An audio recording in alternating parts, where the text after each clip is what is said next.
Okay, we are live. Hi, guys. Those of you who are watching, thank you for joining, and those who are going to be joining soon. So, thanks to them in advance as well. Um, I have a very special episode today, and it's about. I thought about a lot of ex-Muslims in the Western country talk a lot about Islam, but we don't really get many voices from ex-Muslims within Islam. And by within Islam, I mean they're living in Muslim countries. And even I can be very disconnected with reality that what these people have to go through. So I made a post a couple of days ago about being reached out by a couple of ex-Muslims. One was a Bengali and one was my fellow Pakistani.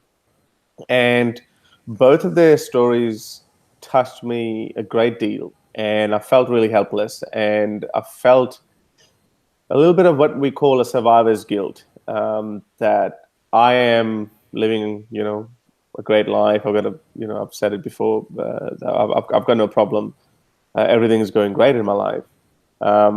But someone in my country of birth who probably looks like me, who feels exactly the same way as me, who likes the same Bollywood culture or the Pakistani culture, but there's one thing that is different about them. That is their not blind obedience to Islam.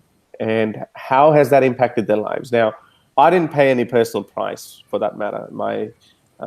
As I said, I became an atheist when I was already in Australia. By that point, I was living an independent life, and there was no violent repercussions for me. But I know that that happens in Muslim countries. So I thought maybe we should listen to their stories a little bit more, and maybe we should actually see. This is a two-pronged war. Obviously, we attack Islam theologically, philosophically, but then there's another aspect of it where we have to attack Islam because of its treatment of people living within its territories. Now, that is what I'm going to try to do today. And I was reached out by this young man. I have seen him. He's young and smart and well-spoken. And as I said, like I can relate myself to him. That if I just had not been given an Australian visa back in 2003, I might have been in the same situation as him. And that would have been a very depressing situation. So he's still on the run. So you're going to hear this story. We didn't get to decide what we're going to call him, but I think I suggested him a name, Spartacus, which is my favorite hero from antiquity. Those of you who don't know, Spartacus was a Roman gladiator, and then he rebelled against the Republic of Rome, and he almost freed a lot of slaves. And I often wonder what would have happened if Spartacus had won the war against the Romans. Would we have gotten rid of slavery some 2,000 years ago? I mean, even before Jesus and Muhammad showed up. So anyway, poor Spartacus lost the war, and he was killed, and his followers were crucified along the Via Appia, which is a road that leads to Rome. But let's hope that our modern day Spartacus doesn't lose this war and doesn't get killed. Fingers crossed. So I'm gonna introduce you. Well, I already have, I guess. So Spartacus, welcome to the show. How are you?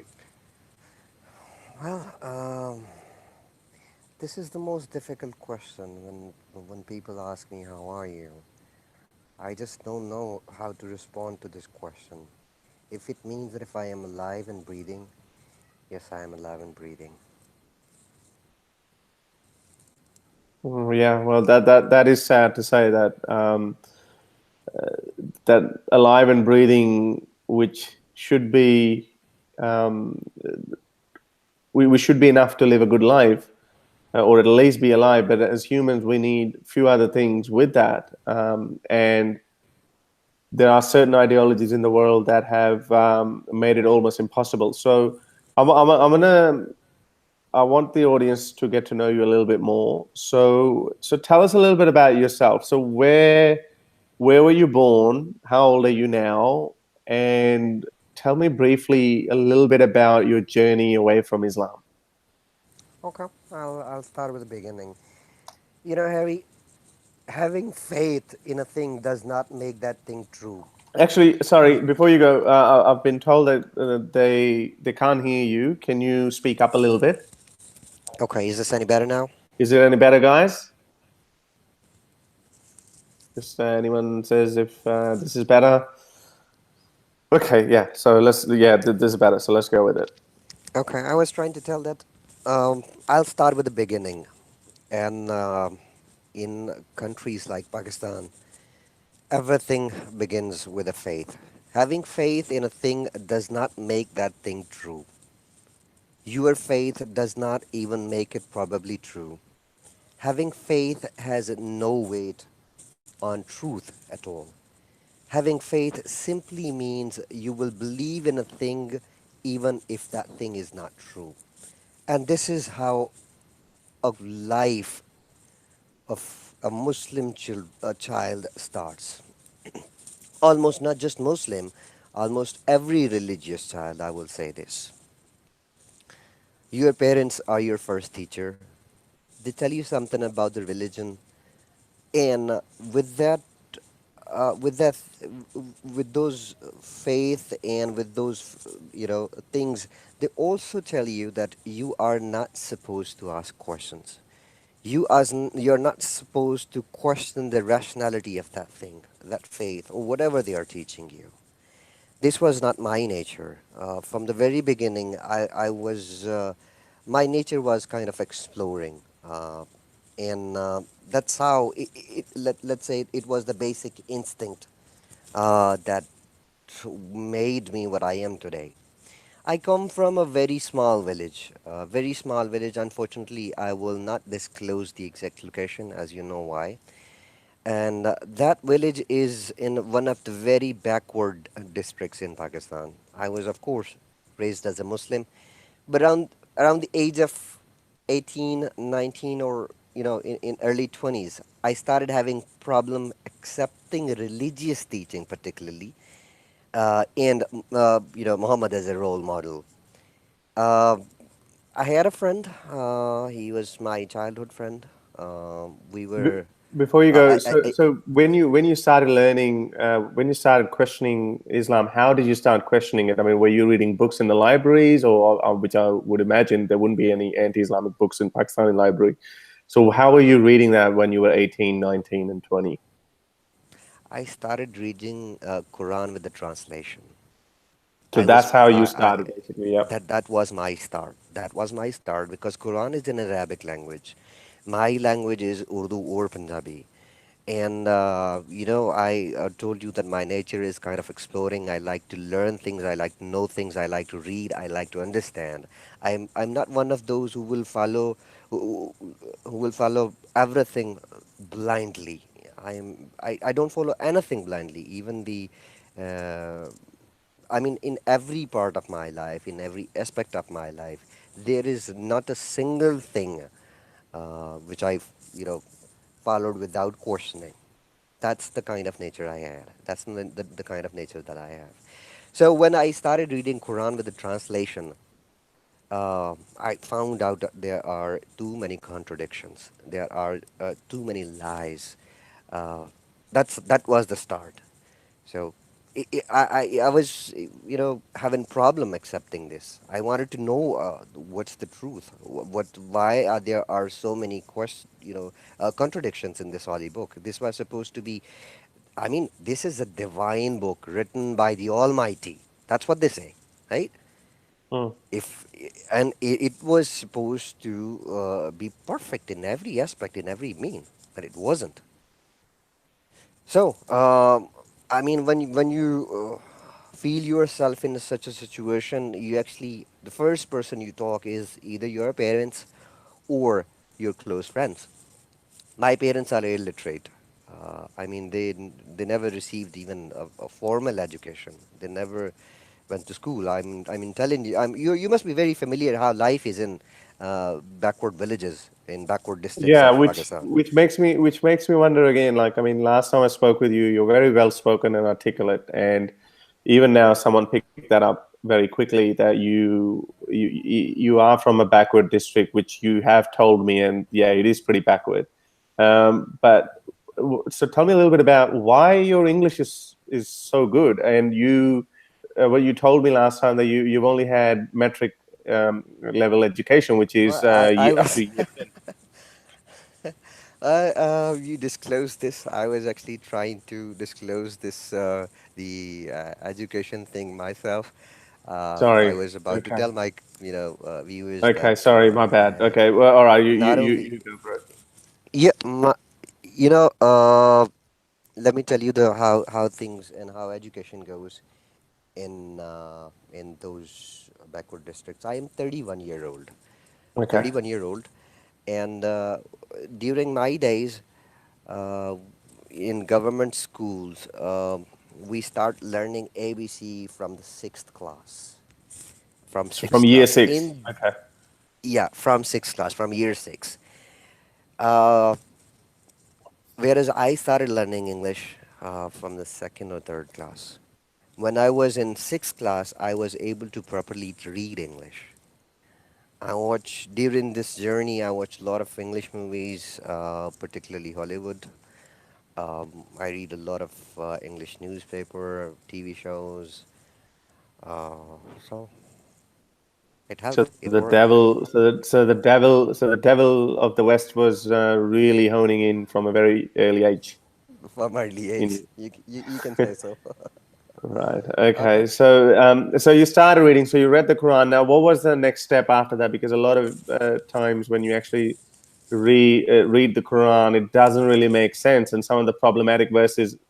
I remember when I first read it, I just kind of went over them. It's like, oh, okay, maybe I don't understand what it means, so I'll just go to the next verse, and then it can go into other spiritual aspects which are not really that which seemingly harmful. So how what triggered that? Okay, well, for example, if you would have read those, all the terrible verses against Jews and Christians and amputating the hands and legs from opposite ends, etc. So I'm assuming these are the kind of verses that were troubling you.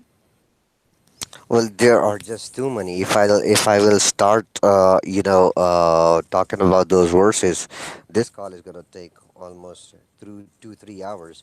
To name a Okay. few, let me tell you, I mean, uh, in Quran, I'm giving you an example. In Quran, let's talk about God. Let's talk about Allah. In one verse, Allah says that if I make a rule, I don't change it. He made a rule that Allah will forgive those who seek pardon. Okay. For the viewers, I can provide you the reference. It's Surah 4, ayat number 110. And Yeah. 4 in another verse, yeah, in another verse, Surah 39, ayat 153. In those verses, in these two verses, Allah says that I will forgive those who seek pardons. Now, continue reading Quran. Continue reading the same Surah 4. In ayat 48, he denies. He already denies. No, there are some things and some people that he will never forgive. Right. Okay. So as I said, like, I mean, the Quran was It's problematic. So what happened after that? So did you go into hadiths and did you go into tafsirs, or how did you keep? I mean, obviously, it's not an overnight process. No Muslim just reads the Quran and says, "Okay, well, I'm the next Muslim now." So how did your journey evolve? let me explain that part. First, it was Quran, because you know that if the first thing, if you need to find truth, or if you need to find answers, Muslim parents teach you to explore in the Quran. Maulvi teach you that to explore in the Quran. I couldn't find the single basic thing. I mean, I tried to find in the Quran, is Allah merciful? In ayat 2, in Surah 2, ayat 253, he says, yes, I am merciful. He denied the same thing in the same surah in ayat 285. No, I am not merciful. I mean, these are the kind of things. These were just the basics. I mean, I am not going into more philosophical or theological things. Uh, I am just sticking with the basics. Now, after finding these contradictions in Quran, we were al-Sunnah. I'm sure you are familiar with Sunni, so yeah. al-Sunnah. Yeah. Yeah. Maulana Ashraf Ali Tanvi. He is well-known scholar. I mean, he was well-known scholar. There is this book called Bahishti Zevar. Can you can translate Bahishti Zevar for the viewers, please? It I don't means even know that. what Vaishti means. What is Vaishti? Let's call heaven's jewelry. Heaven's jewelry. Oh, okay, Oh, yeah, heavenly jewelry. yeah. Okay, Jewelry from the heavenly. heaven. Okay, yeah, okay, Okay. got it. Now, you should read that book. That book is full of comedy. In that book, he says that Saturn lays eggs. He breeds. He's a reptile. Yeah. Okay. Now imagine that person, the person I am talking about, Ashraf Ali Thanvi. He is followed by millions in Pakistan as well as in India too. Okay. So I tried to, what do you call, solve my quest, or try to Can you speak up a little find bit? the answer. Yeah. Yeah, I tried to find those answers in hadith books, in religious scholars' books. I couldn't. Now there is this guy that I was friends since ever. I told him. I told him that, dude, this is the problem that I am having. I am having difficulty understanding the Quran. There are too many lies. There are too many contradictions. And then I actually read a book that is called Sirat al-Nabi. I mean, the life of Prophet. It is written by Sayyid Salman Nadvi. He's a very well-known writer and an Islamic scholar. Now, in that book, there were too many things, immoral things for me. For me. Okay, now I went to this friend and I explained everything to him. We ended up having a heated argument. He got furious and he left. This was the start of my struggle. When was this? Was that what year? 2011. And you would have been what, 23, 24 back then?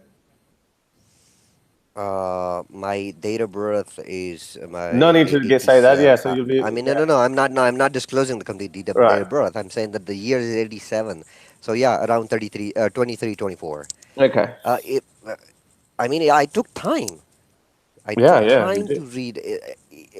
Religion is. It doesn't matter if I will talk about Pakistan because my experience is in Pakistan. It doesn't matter if someone is a practicing Muslim or not, but religion plays a very important part in everybody's life here. That's correct. Even if a non-practicing Muslim, there are few things, there are few rules, there are few regulations. He will give up everything for those rules and for those regulations. But for Yeah, me, it was difficult. It was difficult, and particularly for a person who is coming from a very backward area, and with the background of a very religious family, it wasn't easy. I knew that if this thing will get wider attention in my family or friends, this can get me killed right away. No question asked. Nobody will know. So, but at the end of the day, when your religion, when your faith is so important, you try to make sure that yes, you are standing on a right and true grounds. I was trying to make sure if my religion is true. I wasn't, coming to the existing of, God. I was trying to find out that if Islam is true or not. Now, after that heated argument, that night, I was going to, let's what do you call? I will call it the barn. We Hmm. were living, 2-3 kilometers away from the village, and during my way, there were sugarcane fields. Fields, yeah. Ah, there was a trap right there. They were waiting for me. So this is This was the after they had. This is after you had just after once the asked the questions. yes. I So, was known. I was known in my friends and family that I started asking questions. There was this Maulvi who informed my family, to whom I went and asked few questions. This was my friend, childhood friend. I was actually not going to. I was not elaborating all these things because I don't want my viewers to feel bored about this conversation. So I was trying to stick with the main details. yeah, yeah, no, no, that's Uh, fine. So if yeah, as a listener, I would ask you any question that comes to my mind, Sure, sure, so sure, just to sure. make sure. And So I yeah, will, I will, you I will can welcome keep going. questions if there are any questions from the listeners as well. I will welcome those too. Yeah. So so how was your family reacting to it when the Molvis and your other friends were telling them that your son is asking blasphemous questions? What's wrong with him? What was the immediate reaction of your mother and father? तेरा दिमाग खराब हो गया. So you've gone crazy. So apart Yes. from that, so were they just verbally abusive, or they were actually physically abusive as well? Well, for the start, they had a session. They had a chat session with me, and the main focus was, since our parents. This is what they said. My forefathers were following Islam, their Yeah, I love that one. forefathers were following Islam, and you are supposed to follow Islam. That's the way of life here, and that's the way of life you will follow. If you will try to cross that line, you will be the one who will be responsible for the consequences. Yeah, that's the common That's what narrative. Yeah, that's the that common. was the narrative they built in front of me. And so, Even what were you saying? Were you still saying, "Well, I'm sorry, I can't believe this. It doesn't make any sense to me. I can't bullshit with myself." Basically, is that what your reaction was? my reaction was just one line. Which is, My religion supposed to be the one true religion, and I will find out what religion is the true religion. Be it Islam, be it Christianity, be it Judaism, or even Buddhism. yeah, okay. And so Because, there was a because, because you believe. Let me explain the second part of this line. Because in Quran it is written that explore the Quran, and this is the exact thing that I am doing. I am exploring the Quran. Are you asking me not to explore the Quran? If you are asking me not to explore the Quran, you are actually disobeying the Quran. Because Quran itself says that. Explore it. This was the point when my father said, Tu pagal ho gaya. You have gone crazy. And I left.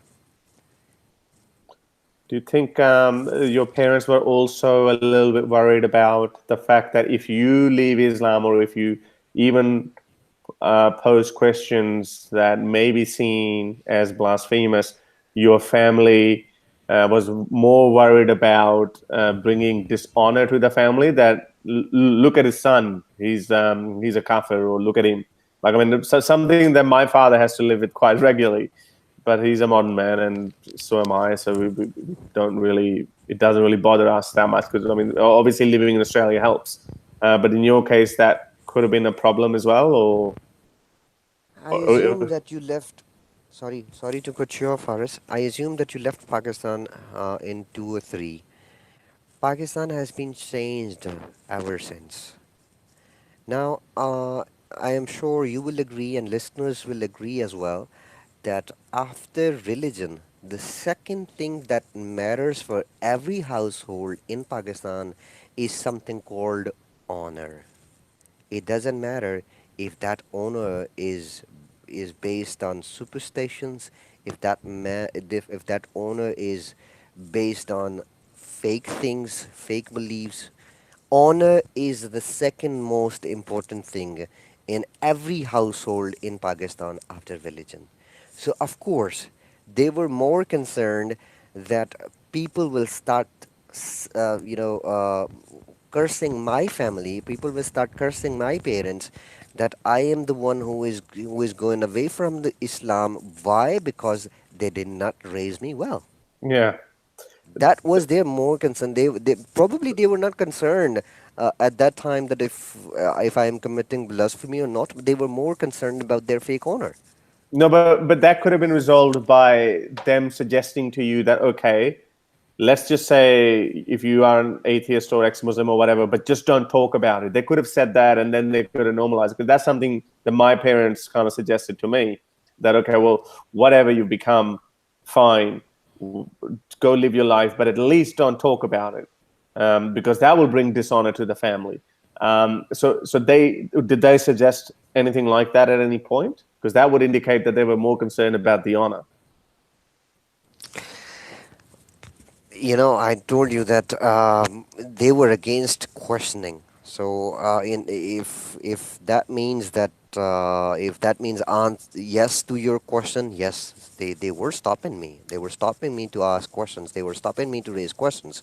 They were stopping me to, uh, you know, go beyond the limits, because limit question when you ask question, you actually already crossed the limit. Yeah. So they were And waiting there for is you. another difference. There's another difference. I am not sure, Harris, about your parents, but my parents are. I told you they are not educated.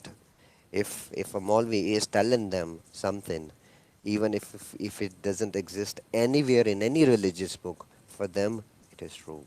They will Yeah, blindly follow that thing, that's and correct. that was the case that that caused me the most trouble keeping my relationship with my family. I'll tell you later what happened Okay, all right. afterwards. The Okay. Molvi went to them after that heated argument. That boy went to that my friend went to that Molvi. That Molvi went to my family, and uh, that night I was taken. So you were taken, or or you were told to, let's get there, and let's talk about this. So what happened? So there were sugarcane fields. Did you go there at your own accord, or you were actually kidnapped? I was on a cycle. Okay. There were like 5 or 6 Islamists. Hmm. Uh, I think that it was my, I think that it was my that friend who hinted out, because he knew he knew where I go, what time I go. I mean, he knew everything about me, and I believe that it was this guy um, who tipped me off. I mean, who tipped me, and then Off the bike. they did, yeah, yeah. Now that night. It was winter. I believe it was winter. It was winter. It was cold and it was dark night. There were four, or probably five, or maybe six. Uh, I couldn't see them, but there Okay. was. Uh, they put me in a 4x4. It Okay. was a In van. the SUV, yeah. Yes. What do you call? SUV, It yeah, was like a. like a like Yeah. a like a Jeep or something, yeah. Okay. Okay. And I don't know where they. Did they blindfold you? Obviously, that's what I was trying to tell you. That I was blindfolded. I couldn't see where they were taking me. Okay, so they got you off your bike. You were basically, so you were going home at that point. Yeah, I was heading home. Okay, so you were heading home. 5 or 6 guys stopped you, blindfolded you, and dumped you in an SUV. And then In not only this, I mean, when they attacked me, I could see that they had their faces covered okay, with black shawl. okay, You like know, just a they were black wearing cloth, yeah. shawls, the black cloth. Yeah, Wow. and they I mean, So, it took so them these holy seconds men. to So shove the, to so basically, it took them seconds to shove me in that van. And it was this deserted house. This house was abandoned where they took me, because um, it was a horrible experience. okay. So they put you in there, and then they took you to this deserted house. Had they said anything along the way? No, not a single word. Did you say anything? Were you screaming or kicking or? I was everything. I mean, it's surviving is in human natures. Yeah. Calling for help is in human nature. I was screaming like a baby. Right. And obviously that would have been an awfully terrifying experience. So then, okay, now you take into a deserted house. What happens then? Then they put a black hood type of thing over my face, and demanded that I should repent. I should say tawbah. And then I said that Weren't you already when blindfolded at this point? when I was blindfolded when I was in that van, that in that vehicle. Yeah. Okay. After taking me off from that vehicle, they removed that blindfold and took me to that. I mean, I was in front yard when they removed cloth, Okay. that cloth, and there was this hood that they Okay.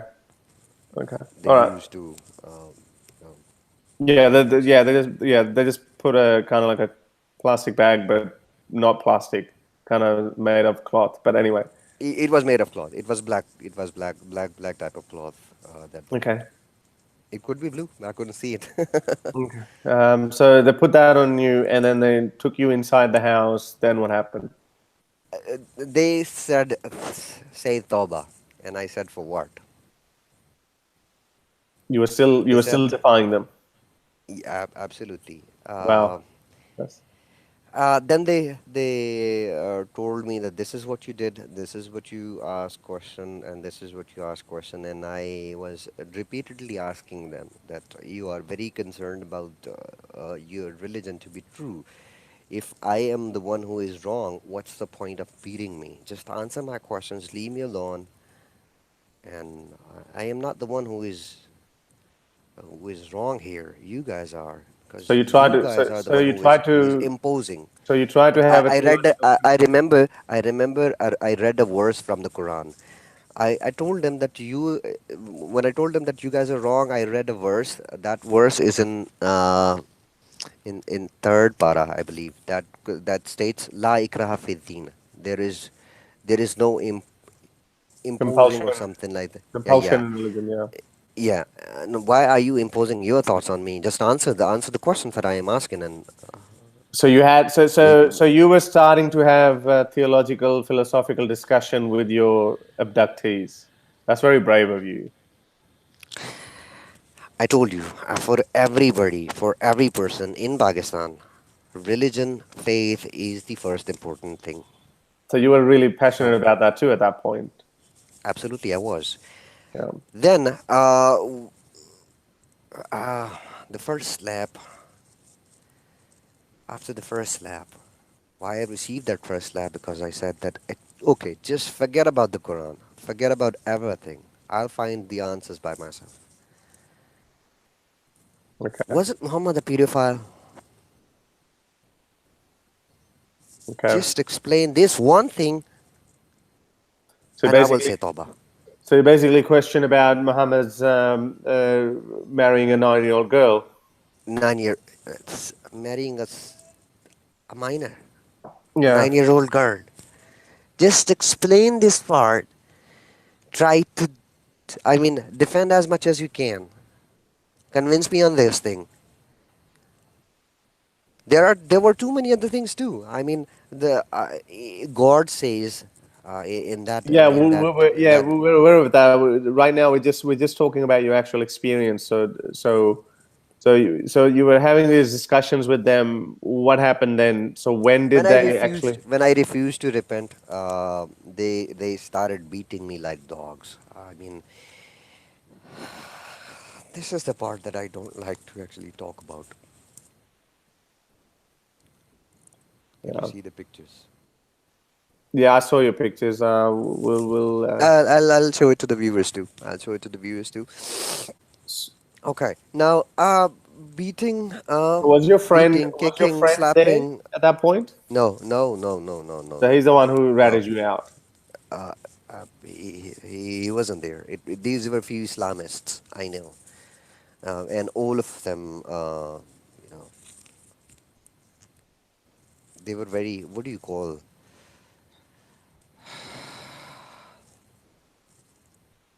In every one of them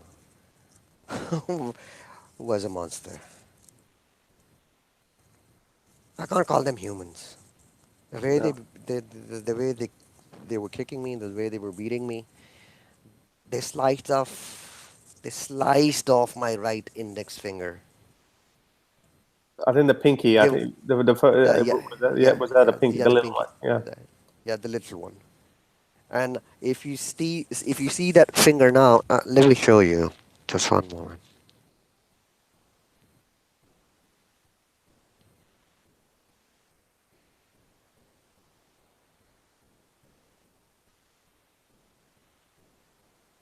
Let me turn on the light.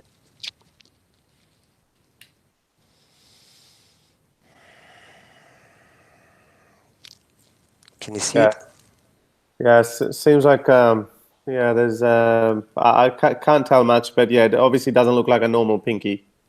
There's a little bit of it looks like there's a ball in there or something. So Yeah. what's that? They sliced this. The meat of this part was gone. How did It's it come still back? visible. Has it come back? Or? Regrew. I got it stitched. There was Okay. this local guy who stitched me. Okay. He wasn't a doctor.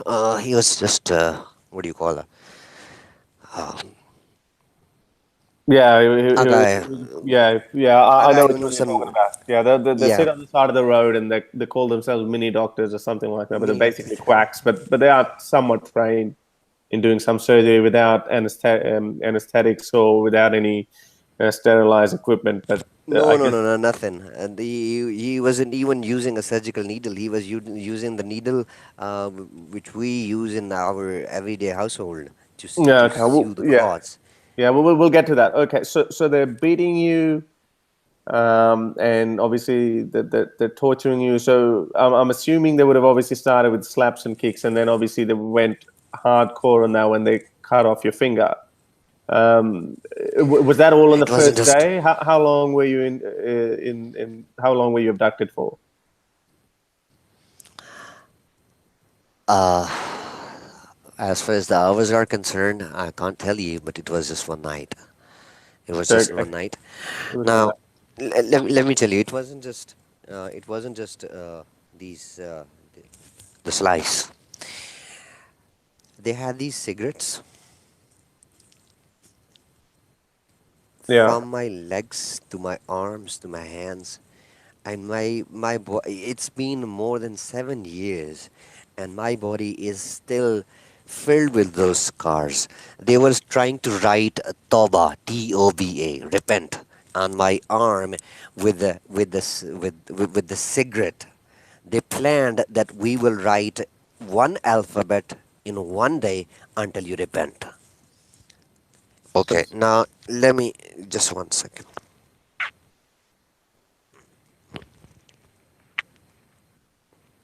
Can okay. you see What's T?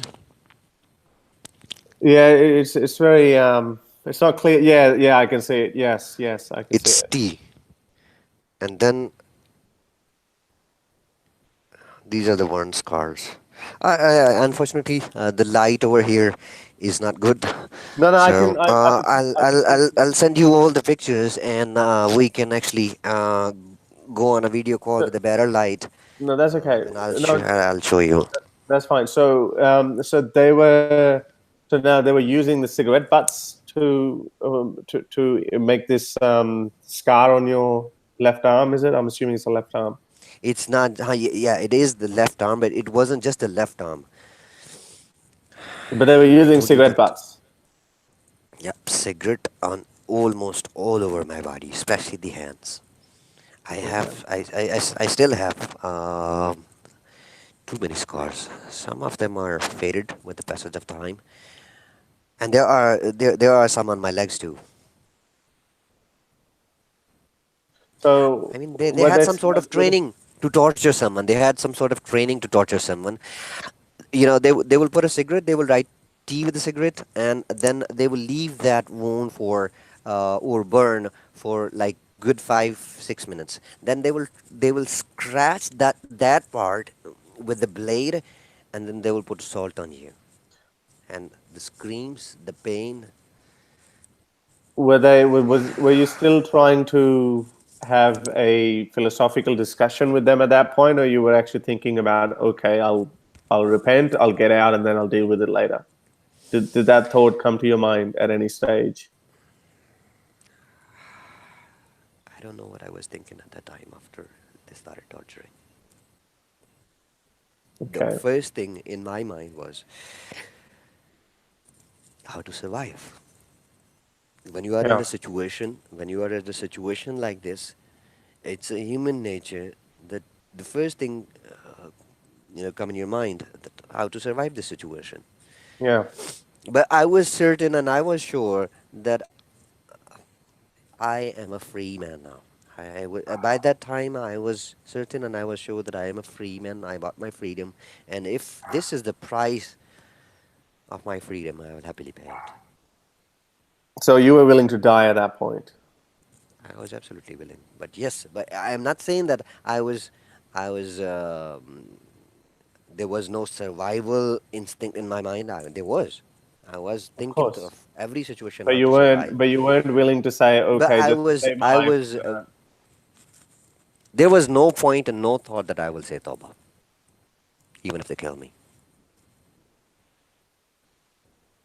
So how long? So now they were doing this. Were they still obviously constantly abusing you and asking you to repent? And I'm assuming you were still denying that, and you were still not doing what they wanted. So when did that end? You said you spent the whole night there. When did it end, and how did it end? They were trying to break me down, and just a while ago I told you that I think that they were properly trained in torturing someone. When physically they failed to break me, they tried to break my soul. I was sexually abused for good 6 hours.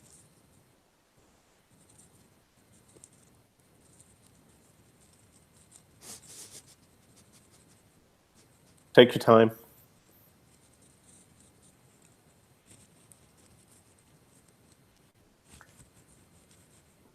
Is this the teachings of Islam? Well, as much as we criticize Islam, I don't think it actually condones that kind of violence. Oh, it does. Islam loves violence. Islam spread it with the violence.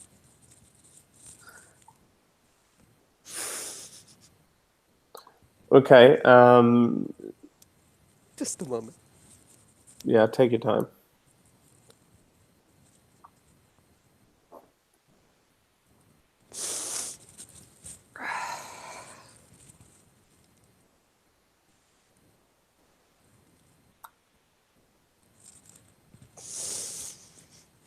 Okay. Okay, so they abuse you, and you still obviously didn't say Toba or anything. And when did that come to an end? Around in the morning, it was still dark. Only one of them was left. Uh, I don't know why, and I don't know how, and I don't know what thought was in his mind. He just let me go. He said, run away. Did they say anything when No, obviously? there was just one guy. They were those guys, those who left. They said that today's session is over. We will come back tomorrow for the next session because we will not leave you until unless you repent. They left one guy to guard me. Okay. And then how did that guy let you go? He actually, I mean, the way he was treating me. I mean, the way he was trying to have a conversation with me, he was his gesture was a little kind, and he left the door half opened, and he just said that, "Bhag jana." So I knew that he is leaving, something for me to escape. He closed the door, He It didn't was a properly wooden lock the door. door. Yeah. It wasn't. It was a wooden door, and it wasn't properly locked. So it opened with just one kick. He was supposed to guard me, and he went out to take a leak. And when he said that, "Bhag jana," escape. Back then, I mean, yeah, run away. Okay, so I'm assuming obviously that's what you did. So you ran away. You're obviously terribly injured. What did you do straight after that? Injured, broken, shattered. I am assuming that I took a walk for like 6 or 7 kilometers. Because by the time I reached the nearby village, nearby town, uh, the sun was out already. I got myself stitched, and I didn't go to my house. Why did you not go to your house?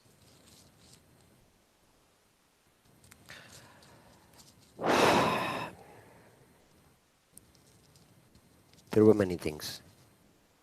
There were many things in my mind for not going to my house. One, I was doubting that all this doing are happening with the consent of my family. I was doubting this because What made you think that? there was this guy I could recognize his voice. Still, I am not sure. That Okay. guy knows my father. That guy knows me. That guy knows my family. I couldn't see his face, but if you are listening somebody almost every day, you can recognize his voice. Um, I think it was him, and I think it was pre-planned, which was later confirmed that I was right. All that happened with the consent of my family.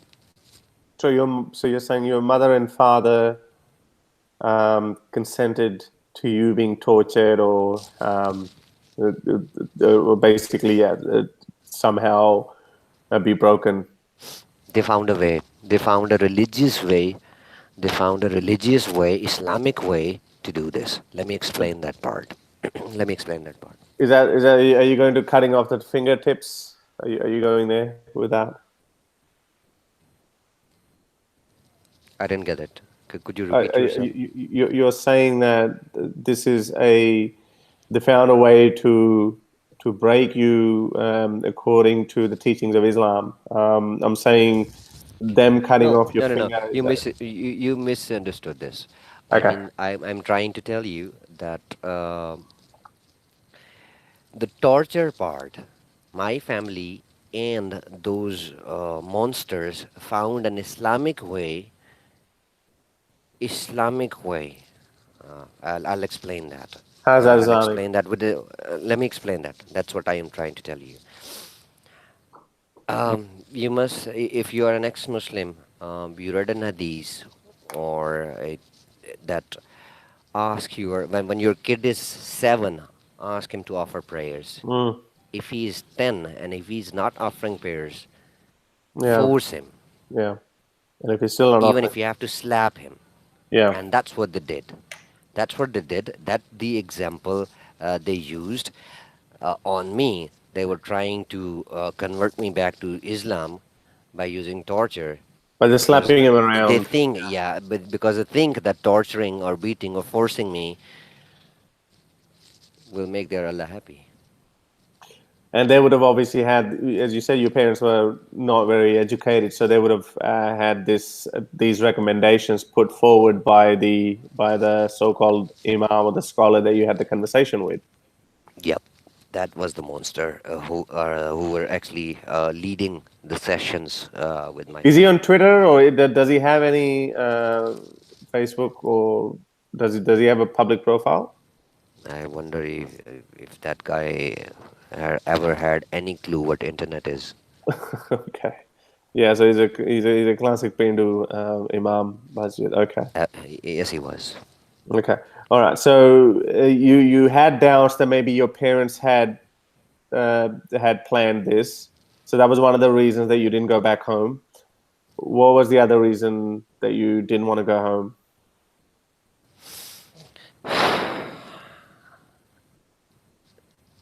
My mom. Yeah. What about it? I wasn't in a better shape to go in front of her.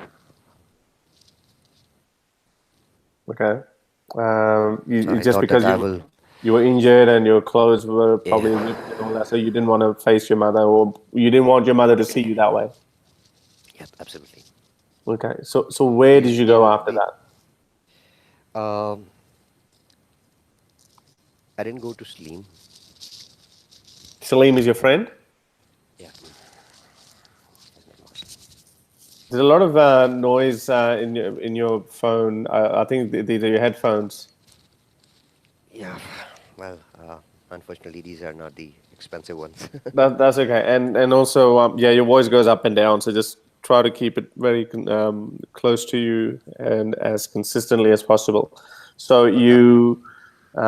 so did you go? You didn't go home. So where did you go after that? There was another mutual friend. Um, uh, he he wasn't very close, but I knew that if I will go to him in this shape, he will definitely help me. I asked him that I had a brawl with over something. I will not tell you why, how that happened. I just need some money. I just need some money. So he handed me like 7,500 Pak rupees. You can convert that in dollars. It wasn't much money, but it wasn't. It was sufficient for me to travel. Yeah, it's close to $100. I think it would be, well, now it'd be $750 in today's terms. So, but it'll be worth probably close to $100 back then, I'm assuming. Okay, so go. So he gave you some money. Where did you go after that? To a bigger city. Did you go to the doctor or anything at that point? Obviously, after going to the doctor, I decided to leave the city, leave the town, leave my village, leave everything behind because I know that if I will stay anymore, they are gonna kill me. D- My life Your is in danger. so did you find out that your parents or anyone from the family was trying to look for you, or you don't know? Till that time, by that time, I was getting my the first thing in my mind was to get myself in a safer location, and then I will try to contact back and I'll try to find out what exactly happened, how exactly happened, and I'll tell you in a later part that I mean how I found out. It was actually my I contacted my sister.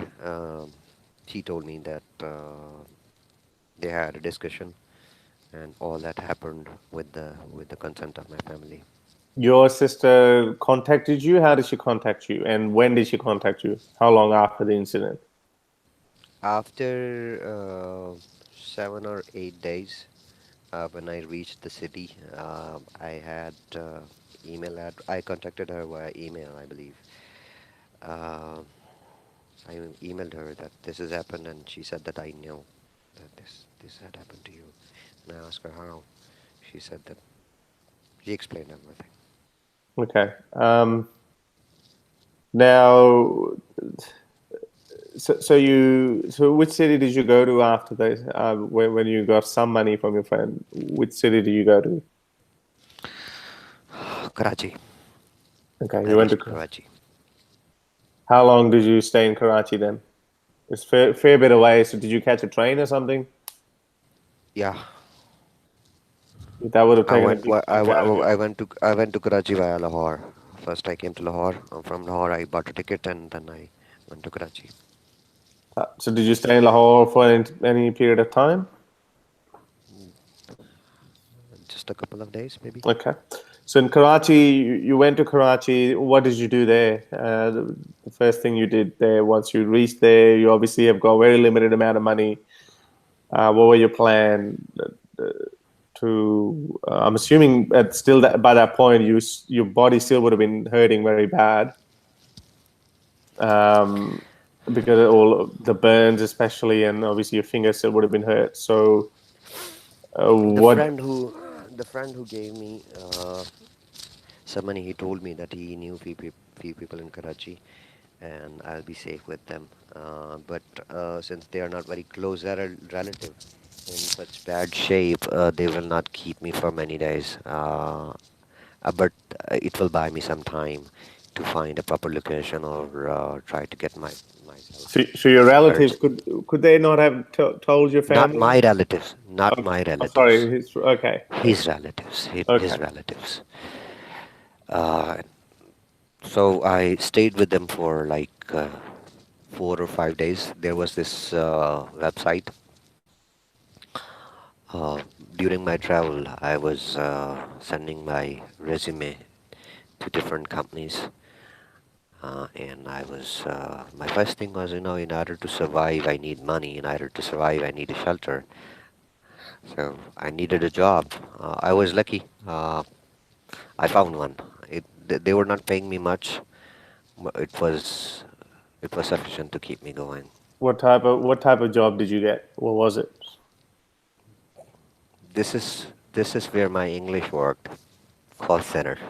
All right. Yes. Okay. Because you know that I didn't receive much formal education. I don't have uh, higher qualification. I don't have any much skills. The only thing that I can do is speak, and I speak good English, so it worked. Okay. Well, yeah. That's obviously good. I So how started. long? How long did you stay in Karachi, and what happened in Karachi? Now you've got a job. Now obviously you would have got a house as well. So what happened next? Well, I started socializing. I created a Facebook. I created few pages, and I started communicating with like-minded people. I was glad to know that there are many in in Karachi. Pakistan. It's just not in Karachi too. So we had few sessions. I So will not disclose the name. I will not disclose the name, of the page. but no, I will tell you about the page, but I'll not disclose the name of the person.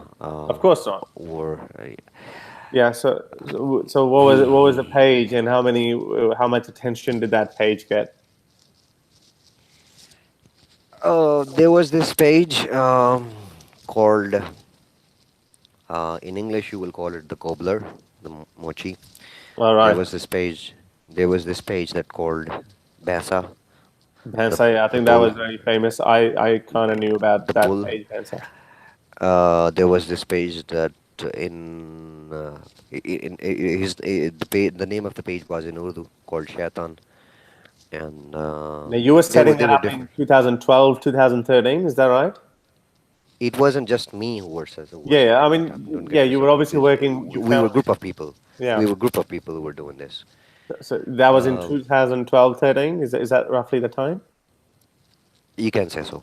Okay. 2013, probably mid 13 or at the end of 13. Okay, Okay. those of you who don't know, Pansa is one of the very popular pages. It wasn't really that popular. The amount of popularity for some reason it got is quite weird to me because there are few clowns in mainstream Pakistani media who think that they are all knowing and all intelligent. And one of the clown is Oriya Makbul Jan. Aurea Makbul Jan, and the other one is Amir Liaquat, who used to go by Dr. Amir Liaquat, but apparently since his medical degree has been found to be a fraud, so he's just an Amir Liaquat. So this kind of guy, he became famous for being by a show called Alim Online, which means a scholar online. So he would talk about religious things and he would basically give his tips on, you might have seen those questions, I don't know, some really really silly questions that I like my um, dog is that halal or something, or something even more ridiculous than that. I can't think of anything. Um, so these guys somehow gave a lot of attention to these pages, even though they had the following was very small. It was roughly around um, Less than 5K. five six. Sorry, yeah, 5 6 thousand. Yeah, so it wasn't. We achieved our peak in at the end of 2016 when our pages, were hitting 5Ks. 5,000. Yeah. So Yeah, 5,000 followers. yeah. So, but that is, it's not much by Facebook or YouTube By any standards, standards. yes, it wasn't by any. And Okay, now the there's one amount. thing, Haris, I You know, would like to add. let me finish this first. So and then and as Spartacus said that it was end of 2016. So at the end of 2016, these so-called mullah celebrities of Pakistan, they brought this into attention, and the whole country There was kind of one ran. another guy you're forgetting. There was one Who? another guy you're forgetting. You're mentioning Oriya Makbul, you're mentioning Amr Lekat, but you're forgetting that there is another clown at a higher rank. It was basically his doings. What's his name? Justice, Justice Shaukat Siddiqui. Right? Is that the? The guy who kissed Mumtaz Qadri. Yeah, yeah. Okay. Mumtaz Qadri is a person who killed Salman Taseer, the former governor of Punjab. governor of Punjab over blasphemy. Yeah, blasphemy law. Okay, That so that that Mumtaz was supposed to guard yeah. Salman Taseer. So anyway, so now in 2016, 2017, you started getting this attention out of nowhere, and I think this is when I found out about you guys.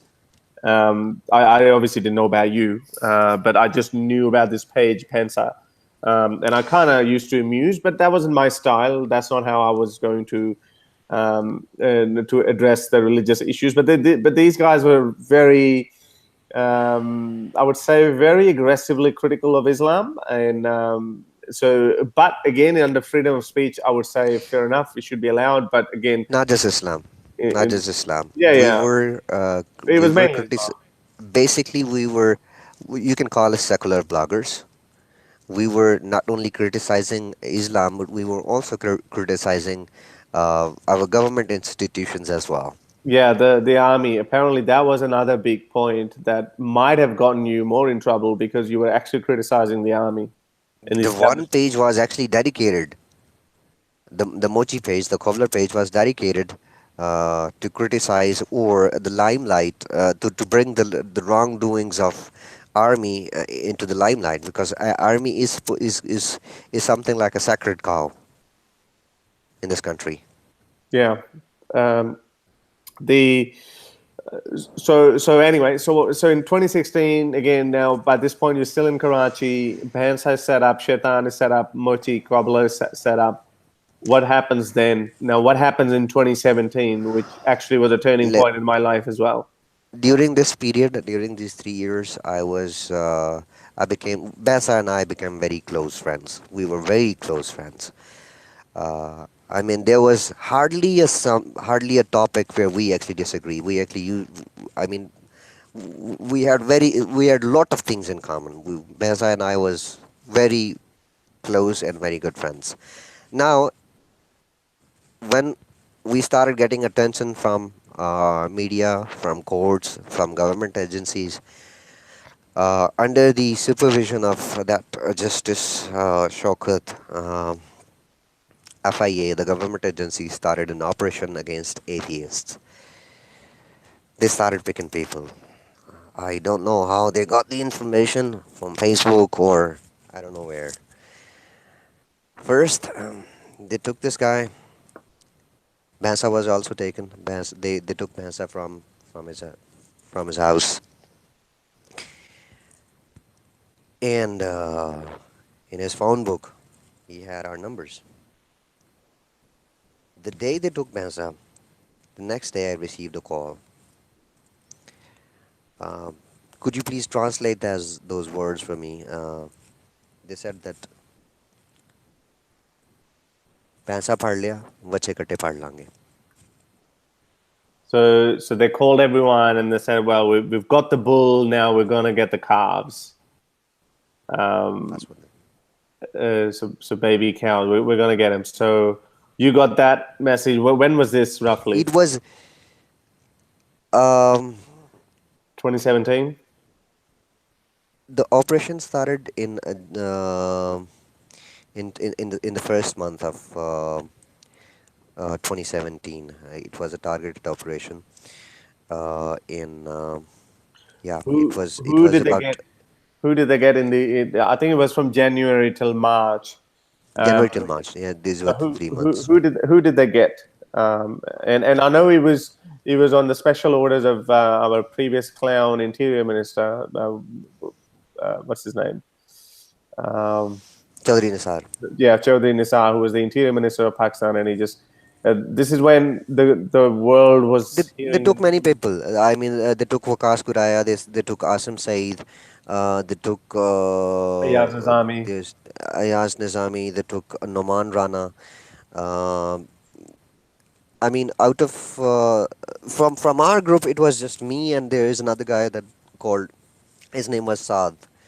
Um, Saad and I both knew that Bhansa is taken. The next is Gonna be you. next are both of us. They raided actually Saad's house, but he already disappeared.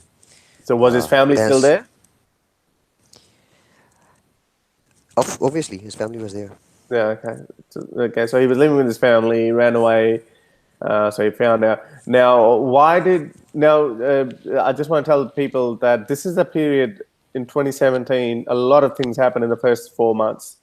Obviously, this operation was being carried out, and someone like Ayaz Nizami got arrested, which made the global news, and a lot of people heard about it. On behalf of, I can take the liberty to give my viewers a news. I mean, they will not hear this anywhere from the media. A few days back, Nizami is in a very bad health. His health condition is not good. He had a paralysis attack few days back, and the worst thing is there is no doctor in the jail. They are not allowing any doctor to see him. Is he in solitary confinement? He is, And he's in a and Riyadh. they charged him with blasphemy, and I mean he is indicted. Verdict is coming soon. They are Oh, so, they are so going to give him that penalty.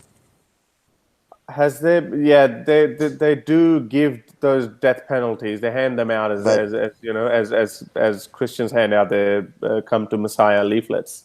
But they don't carry them out. But obviously that's no excuse to get them out of jail card. No pun intended, obviously. But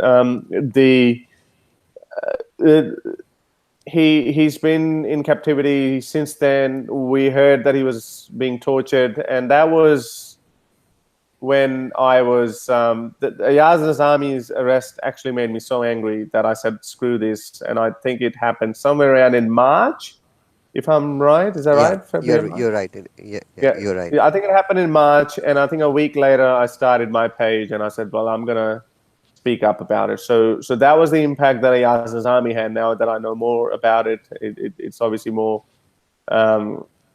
I'm just learning every day that how many people there are out there who are actually suffering, and the Yazid army is just one of those guys. Now, um, and also another thing happened was Mashal Khan, who you all heard about.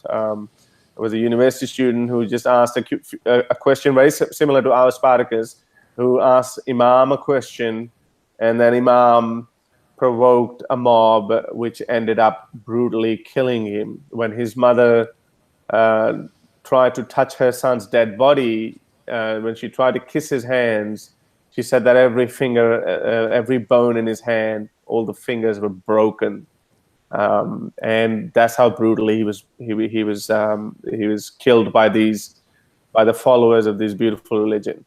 Um, Now so this started happening. You got a call, and someone threatened you that we're going to get you. What happened then? Well, they called me and they said that they knew that they knew where I am, and then I received another call. They said that enjoy the days that you have because you are gonna end up, your life is gonna end soon. I knew that they may be recording this call, so I said that why. Then said that you were committing blasphemy and you were spreading sedition. So, uh, and you know how we treat and what we do to the blasphemers. So that was a smartphone, and I knew that they can track my smartphone. The first thing I did, I threw it away, and I deleted all my pages.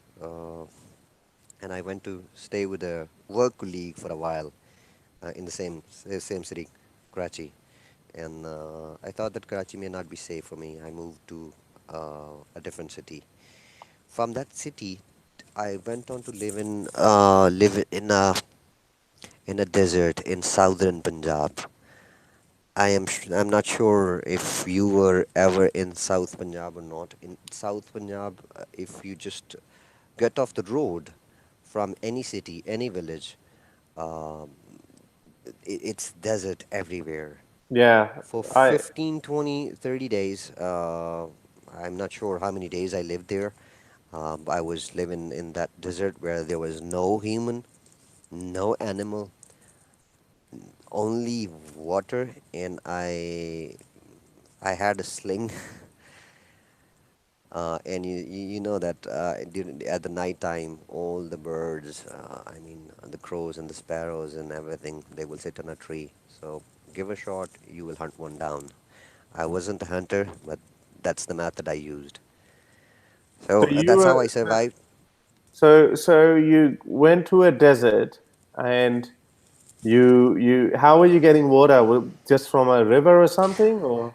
No, in desert there is only one what do you call crop that they harvest in 1 year. That is called gram. What do you call chana? Chana is gram in English, I believe. Yeah, yeah, Okay. chickpeas. Now, Yeah, chickpeas. the session start from the harvesting season. They plow the fields in November or early October, and they harvest those grams in April, March and April. Last 2 weeks of March, first week of April, they harvest those. Okay. Now I know that after harvesting, all the farmers go back to their villages. They don't come to those fields because it's desert. So I know that I'll be safe if I am staying in such type of places, away from people, away from police, away from humans. If I isolate myself, that will be the only way I'll survive. So Was there any and shelter? as Was far as the water is as far as the water is concerned, there was this only one, water pump, hand pump. Yeah, the donkey pump. Yep, no, not the donkey pump. It's a hand pump. You What's the actually, donkey pump? I know the one that you actually pump water out. It's kind of it sucks water out of the ground, or there's actually a little water hole, 40, 50 meters under the ground. That's what the yeah, pump does. So what's a donkey pump then? I don't know. I just kind of like the word donkey pump.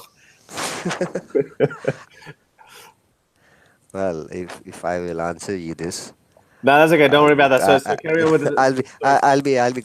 I'll be committing blasphemy again. I don't Yeah, want to do that on this call. yeah, that's okay.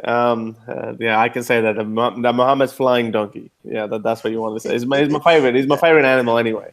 Anyway, so you Your so the favorite pump animal? there. Excuse me. I just wanted to ask you one quick question here. You said that that's my favorite animal. Who? Donkey or the or Muhammad? No, okay, okay. Now you got the so you moved to this place. Now, was there any house there? Any house for the Yeah, farmers or there any? was an abandoned barn. It wasn't a house. There are no Okay, houses in the desert. There was an yeah, abandoned barn. doesn't ring the bell. It was good enough for me to lay low and stay there for a while.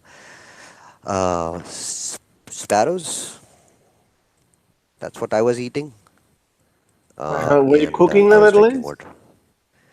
I was cooking. I don't Were you know. barbecuing What do them? you exactly? Were, Yeah, were you absolutely. barbecuing? Absolutely. I just set fire, burn them in that fire, and after getting them a little cold, just eat them. Would it fill you up? One little sparrow? Uh, Not just one sparrow. I mean, on one tree there are hundreds of no, no, sparrows. I know, but at one One time slingshot will, at one will time, get you three or four sparrows. with one slingshot you'll get three sparrows. More than three sometimes. So hang on. So with one throw And you'll the get tree three. is only in desert in desert the only tree you will see is I am not sure what's the name Yeah, of whatever that the tree kind in of tree. English. I'm not a They call it the horticultural English. scientist. The one is berry.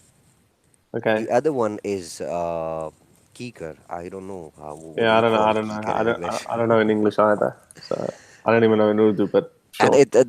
the trees. I mean, it's a good tree. No, You no, can no. find My point is, 500, 600.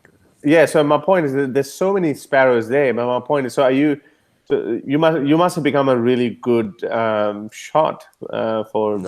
No, no. Just a Uh, blind shot. There are 500, 600 sparrows sitting.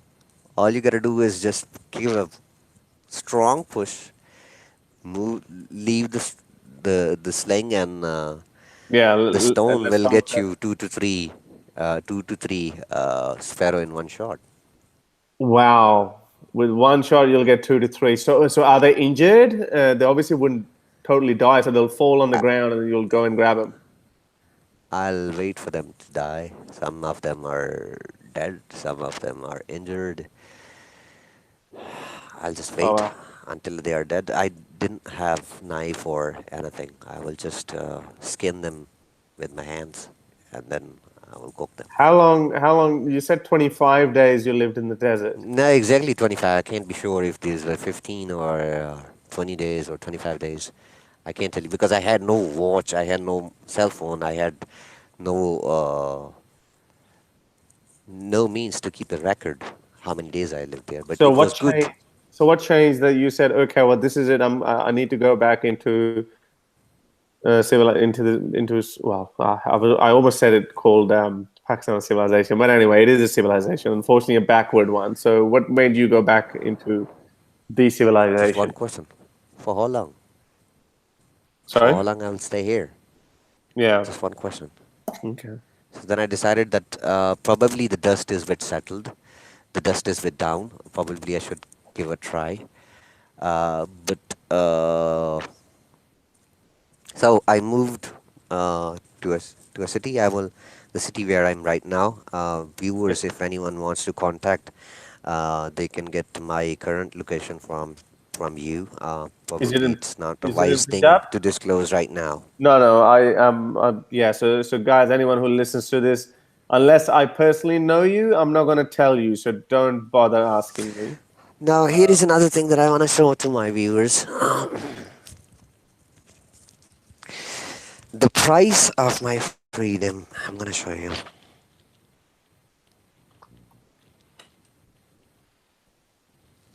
Stay with me.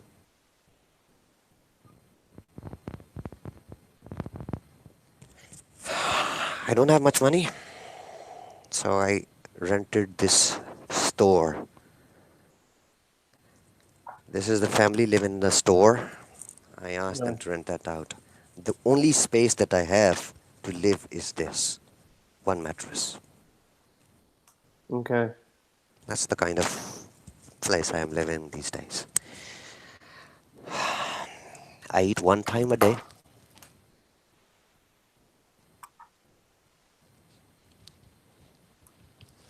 I wrote to many organizations. I can send you Yes, the I was copy of. gonna ask you. So obviously now you went from there. Now you are in this place now, and you know that your life is in danger. You could get arrested by FIA anytime. Now you reached out to me hoping that maybe I can do something. I will try to do the I'll try to do whatever I can. I'm going to try to write to the immigration minister of Australia as well, although I'm not holding my breath, because it's not there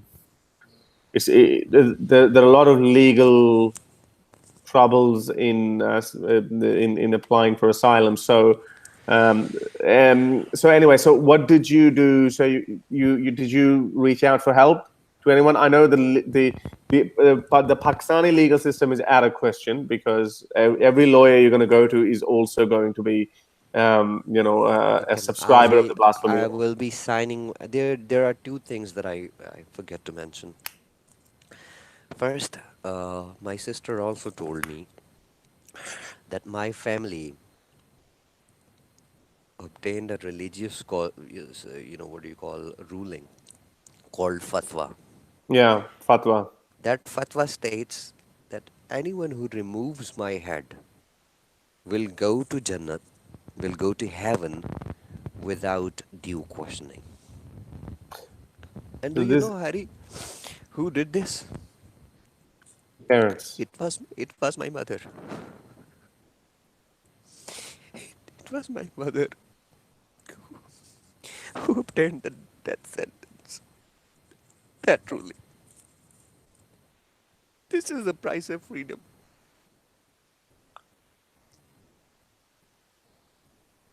Um, I yeah, am let's just actually breaking because yeah, we can in the we know that. it's been a long time. I had a word with someone and I cried or I told someone about my situation.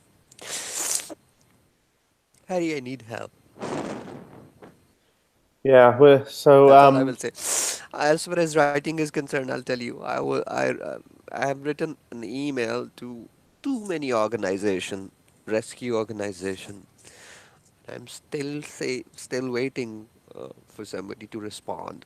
you said which kind of affected me as well, and it kind of disappointed me as well. You're finding, I know you are in a very difficult situation, and but having said that, I mean, putting emotions aside, even me as an outsider, it does seem like, okay, there's one thing where countries have legal structures, which is why there are difficulties. But what about these NGOs, these organizations that are champions of ex-Muslim movement, or the religious dissidents, and they have become somehow these heroes of our modern times, but no one has been able to do anything, or talk about it. Why am I the first person to you speaking about this, and no one else has spoken to you about this before, despite the fact that you've written to them? Can you tell us who are these people that you wrote to? 16th August 2018, I wrote to mnst.org.uk. Right. Same day, I wrote to Stifle Free Thought Foundation. Okay. I also wrote to faithofthefaithless.com. Okay. I also wrote to xmna.org. That's Muhammad Saeed. Yeah. I also wrote to, Is that Faith of the uh, Faithless, or Faith to Faithless? let me read that again.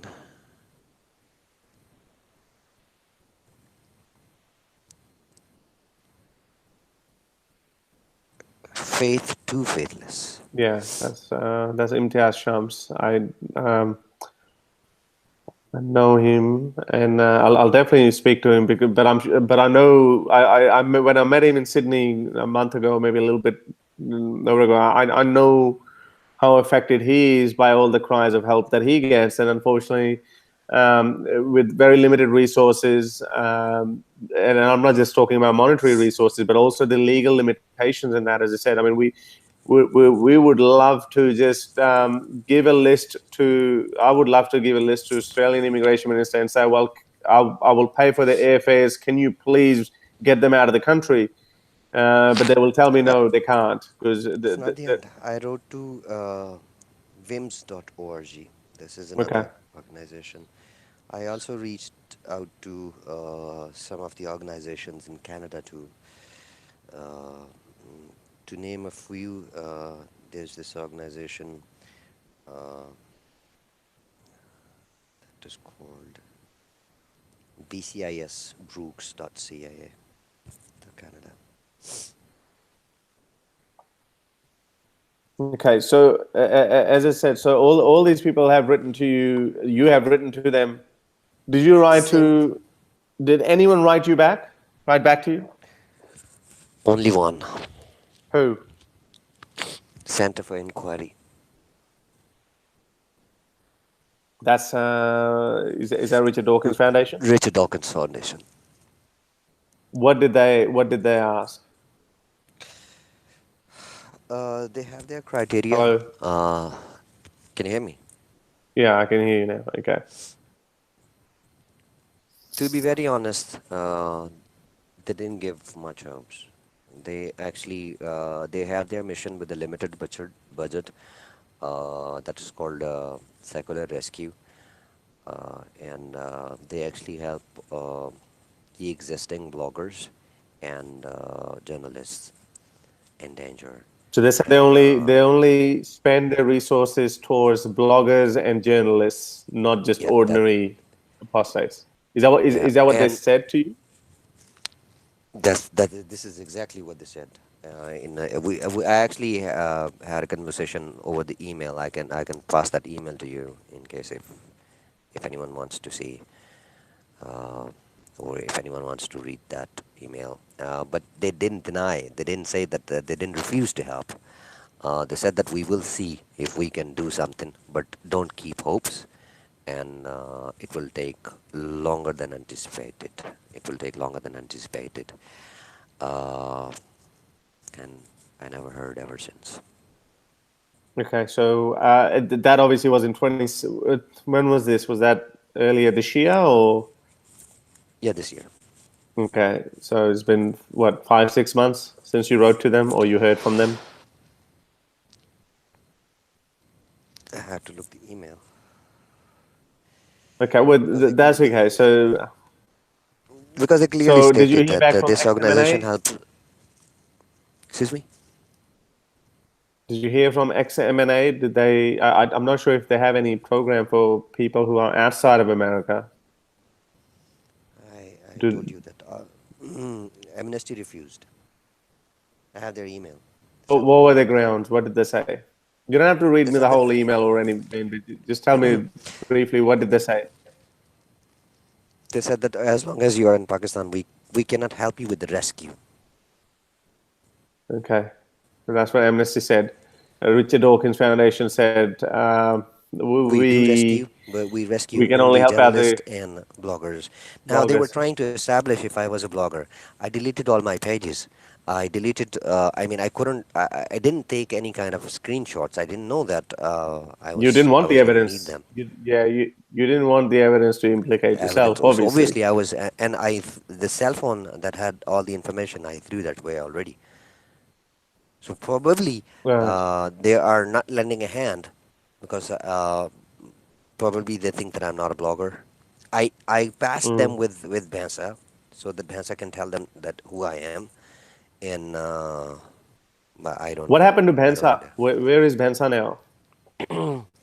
Bhansa had resources. He after they kept him for 21 days, and after the release, he moved out to UK and he claimed the asylum there. His asylum is under process in UK. Is he still? I'll try to find Bhansad. There's quite a few other pages as well. There's not many regular updates on that page. Just don't. Whenever you wish to talk to him, I'll give you his information. He's in That's DC. okay. Okay. So now, what is happening with you now? So you're living in this little room. Have you got employment at the moment? I wish I could call it a room. It's a store room, and there Hello. is just. Can you hear me? Yeah. Yeah. So are I you wish I could employed? call it a. I wish I could call it a room. It's a store room basically. So Okay. I am paying a little amount of rent, and the only space that I have to live is just this the place of single mattress. I am Okay. almost at the verge of being broke, or I don't know what the term you guys use. I just So want yeah, to you're keep my broke. Yeah. head. So you. Yeah. I just want to keep my head on my shoulder. I don't go out during the daytime, and I sent you my pictures too. You know that how I look. So you are still in you're in the city now. Now what are you asking for? What do you expect, or you're hoping that ex-Muslims outside of Pakistan can do for you? What are you hoping for? Two things. First, if you are hearing from media that there are any rights for the minorities or for the atheist or the human rights are being protected in this country, it's a hoax. It's a lie. They are making sure that they make this country a true second Saudi Arabia. Human rights violations are being carried out almost every minute, every second. The life of minorities, the life of atheists are at risk. It's just not me. There are many others in this country living a hypocrite life. I mean, if you are an atheist living among the Muslims, your family, your friends, your neighbors will ask you, "Let's go to prayers." Oh, our next door neighbor died. Let's go and offer the janaza, the funeral Mhm. prayers. If you refuse, they will start judging your character. Oh, what kind of this guy is? Yeah. He refused to go. So if you have And to what's the live, second thing? live a life of hypocrite. I did not sacrifice my family. I did not sacrifice my friends. I did not sacrifice. I didn't give everything Yeah. just to live a life of a hypocrite. I will never. I will never Yeah. live a life of hypocrite. That is one of the biggest problems that most Muslims just cannot understand when they ask non-believers or people who've lost their faith. Is when they say, "Well, just don't talk about it. Just keep it Why? under your heart. Just pretend that you're a Muslim." This is what they don't understand, that it's a basic right of every human to live an honest life and a life with dignity. And we don't want to lie every step of the way. And more conservative and more is, more lies you have to tell to survive in there. For example, I mean, if my family was a little bit more religious and I was pretending to be a Muslim, I would have been pretending to pray 5 times a day. I would have been pretending to say Alhamdulillah, mashallah, when I knew that these words mean absolutely bullshit. Um, and that's what these people don't understand. And this is why they actually underrate and they try to water down the ex-Muslim movement. Or, well, these are just a bunch of emotional Harris, people, um, and they just don't want to talk about it. They just got some emotional psychological issues, and that's why they're just seeking attention. Well, if we are seeking attention, we are seeking attention because of your fucking hypocritical, obnoxious ways of life that we don't want to be a part of. And that's why we are seeking attention, and we are exposing you from within, as you like to call, what these Muslims like to call people like us is that we're native informers. We're not native informers. We're actually whistleblowers. We're blowing whistle on your bullshit. So what you still didn't answer to me. What exactly do you want? What are you expecting from people to do for you if they can do anything? Every possible help.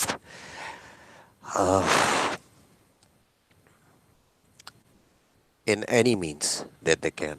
I am appealing uh, with uh, with the, with this conversation. I am begging ex-Muslim community or the secular community, save me. I can't. It's a very limited time window that I have because so far I believe that they do not have my name on exit control list. I Yeah. can sneak out. Do you think does the FIA know your full name? Do they know your full name That or that not? was that was the tricky part. On I believe they found my number and name from On Basa's Pensa's phone, phone. on Basa's Yeah. phone, and Basa told me that there was just one name. Your full name was not written. Your first name was written in my phone only. That's a And good when thing. the second guy called, who threatened me, he called me with my first name. Yeah. Okay. So So I am sure that my name is not an exit control list. As far as financial situation is concerned, it's terrible. I have a little That and the reason I I am just one last thing I would like to add. If I had the funds, if I had sufficient funds, I would have been, you know, moved out already. That's one of the reasons that I'm trapped in this country. the look. I think the airfares, which is what probably $1,000. That is something that can be raised very. That can't be that much of an issue. But the issue always is how do we extract you from a country? That is a problem because, as I said, there's a lot of legal issues in that. I mean, no country just takes you. I mean, for example, a country like Australia asks for UN. The UN needs to say something that you are a victim or you need asylum. Only then they would look into some sort of a asylum visa or something. Um, uh, have you thought about? I spoke to someone in India who's a friend of mine, and he does have some contacts. And um, do you think you could?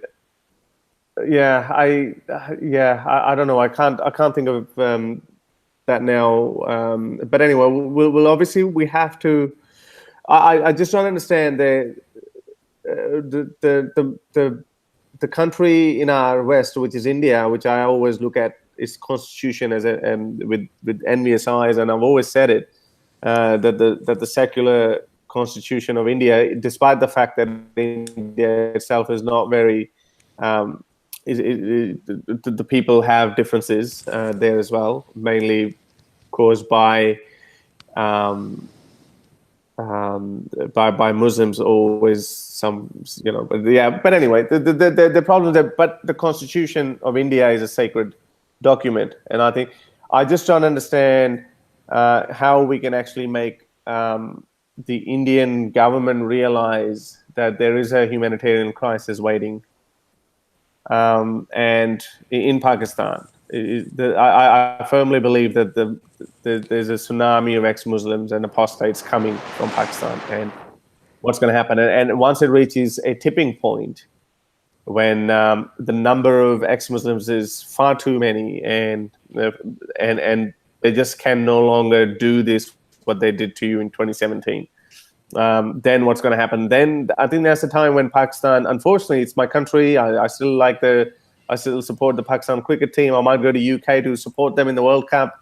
There are a lot of good things. I'm hoping that Imran Khan will bring good things in Pakistan economically, and all the other things. But the way its minorities are treated and way the human rights are ignored, I can't look away.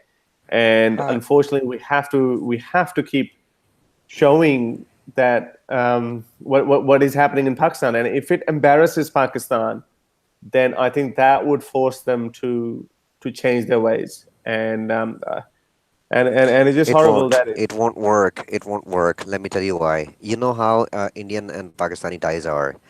Um, it doesn't matter what Indian government say or what they tell. Basically, the thing is, anything comes from India. Pakistani people believe Yeah, I that wasn't it's a talking about lie. no. I wasn't talking about that. I was talking about India just giving humanitarian access to people like in desperate need of leaving Pakistan on humanitarian grounds. I don't think the kind To of hell with. relationship these two countries have, it will be easy for India to, accept refugees, ex-Muslim refugees from Pakistan. It will be very difficult. You know that uh, Well, how they're going to cross the border? Cross the border. That's the big crossing the border question. is But not an issue. anyway, The first thing will be in their mind will be that maybe some spies are infiltrating. You know, India and Pakistan ties are at yeah, I know always that. at I know. it Of will be course, I'm very not. difficult. I wasn't talking. Uh, I wasn't talking about illegal border crossing. I was talking about even if India says, "Okay, Spartacus, we're happy to give you asylum in India. How are you gonna cross the border then?" But I wasn't talking initially about that India has to speak up about Pakistan's human rights abuses of atheists and ex-Muslims. I was talking about Western countries talking about it. If more people talk about it, more people hear stories from people like you, and more ex-Muslim and atheists come out of Pakistan, I think there will come a tipping point when they would no longer be able to do what they have been doing for the last at least 20, 30 years majorly. That's what I think. That's my opinion on this, apparently. there are two Um, examples that I will give you as far as the rescue is concerned. I am sure you must have heard about Amin Nawabi. He helped this Saudi atheist girl. yeah, Um, they did the fundraising on, I don't know, on GoFundMe or something. yeah, They yeah. raised $5,000-6,000 in within days, and German embassy helped to issue a visa, and the girl moved out. If that kind of funding can be arranged or can happen, that will definitely brighten my chance. The first thing that I can do, I can at least move to a third safest country until unless I'm not, you know, uh, at a better location, or I Right. can move to Malaysia or Indonesia or Thailand or something like that. But still, that's gonna cost $4,000 or $5,000. Yeah. Well, okay. We can obviously. I can try to do whatever I can to raise funds and maybe, but again, I think the main problem still remains is if you can actually It's leave just not Pakistan and Amir. go. Sorry, It's not just Amir. it's just not what. Can you still hear me? Yeah, I can hear you. Yeah, maybe you were cutting What out. was you saying? No, I was saying that the first point I think we need to know is if there is any hope that you can leave Pakistan and go to some Western country, Oh hell, and then maybe we can raise funds. your Um, voice was breaking up. Sorry. okay. Anyway, look, we can always talk more about it. So basically, I hope those people who listen to this story, they might awaken a little human inside them and say that Okay, this could and have happened to anyone. the last thing that I will say, whoever is listening at the moment or whoever will listen, if anybody wants to lend a hand, or if anybody wants to contact, they can get my information from Harris. They're welcome. Yeah, I need yeah, hands, people. as many hands as I can get. Yeah, well, people, obviously you can if you have any specific questions, I will try to set up, I don't know, GoFundMe later on. I'll try to get some of my other friends to probably help us out as well. But I still don't know this process, that how an asylum can be applied in any of the Western countries. So if anyone listens to this and who's a lawyer or an immigration lawyer in one of the Western countries, you can please message me. And yeah, we can definitely we can hope. And that's, tomorrow will be better than yesterday. And there's a lot to learn from you. You obviously been through a lot, but you didn't break. And that's, I think there's a lot of learning for a lot of us from it. And I've often said it, that people like me, I mean, it's easy for me to say from safe country, and I'm just simply talking about it. But you guys are the real heroes who actually are going through it and living it day and night. And I can't even imagine how depressing that life would be. But kudos to you for actually not breaking, and I hope you hang in there. Things do get better, I hope, and we can obviously try to make it even better. I Um, I have any lost last message you have? I have lost faith in religion, in God, but I didn't lost faith. I didn't lose faith in humanity, and that is the only reason I'm still hanging in here. That's the last Yeah, well, certainly. thing I can say. There are a lot of good people out there, and I hope one of them is listening. And I know there are a lot of 26 good people listening now. But I hope someone else who Thank you, listens to it everyone, for your later. And precious time. yeah, thanks everyone.